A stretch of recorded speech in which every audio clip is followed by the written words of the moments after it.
Coming up on Z News, Ghana's African print uniforms, Senegal up in flames, I'm a hustler, babe, and coming to America, yay or nay?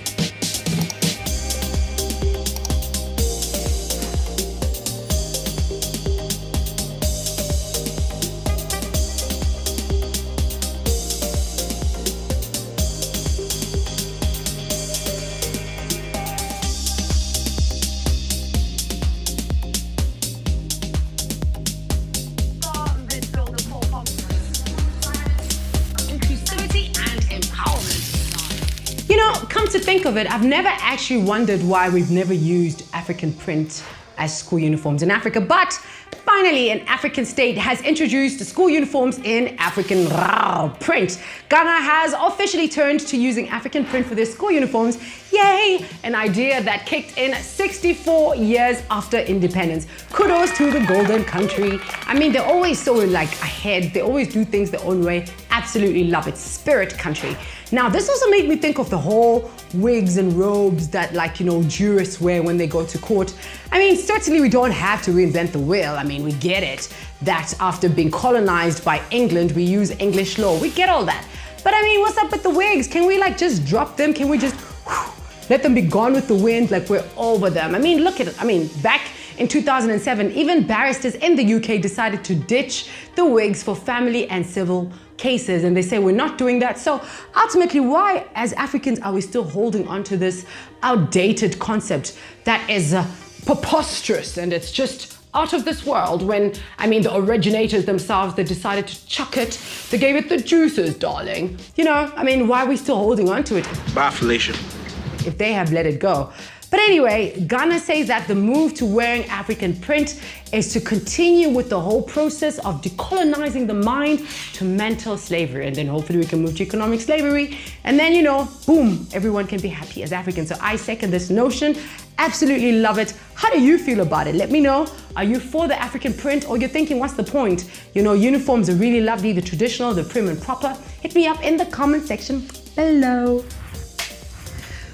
Staying in the West, a lot is happening in that region right now. The African narrative continues when it comes to politics. The Finnish ancestors are at it again. They are living their best lives at the expense of our lives. Now, this time around, the wind of unsettlement has settled, ironically enough, in Senegal. Yep, so basically what happened was the main political opposition leader, Ousmane Sonko, he was arrested last week over charges of rape allegations. Now, basically, he always goes, to a salon because he needs to get some massages, some treatments, whatever he gets done in there. And now a masseuse has come out and say that, listen, this dude raped me. Yep, so this is the situation. So the minute the news came out that he has been arrested over rape allegations, protests started.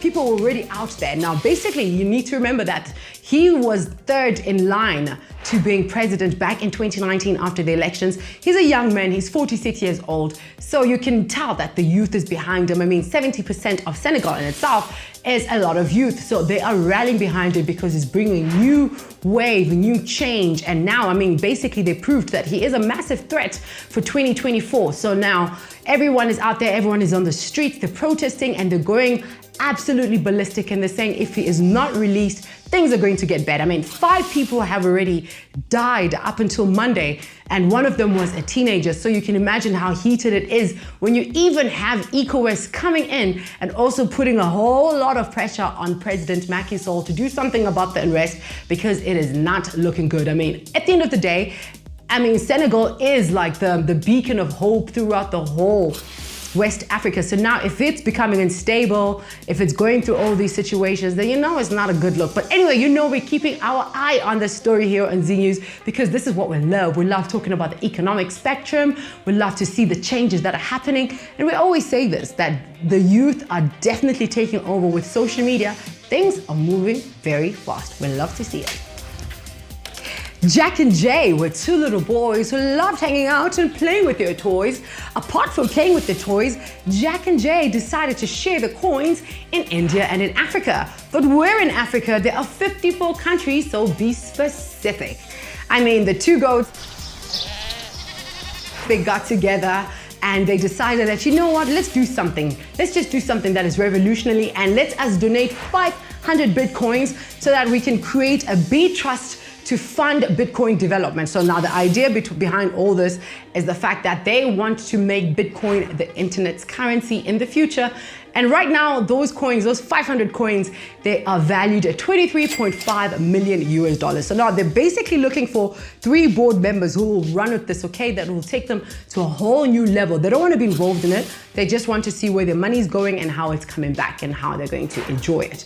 So we are watching this story. It's been a very, very interesting period for Jay-Z. I mean, he has been busy. He not only released a song with Nipsey Hussle for the movie Judas and the Black Messiah. Shout out to Daniel Kaluuya, who came through and he won his first Golden Globe for it. And I mean, it's fantastic. And also, Mr. Carter is one of the 16 nominees for this year's Rock and Roll Hall of Fame. So he could be an inductee by the end of the year. So we are definitely keeping our eye on that. And on top of that, he has been selling some of his assets, okay?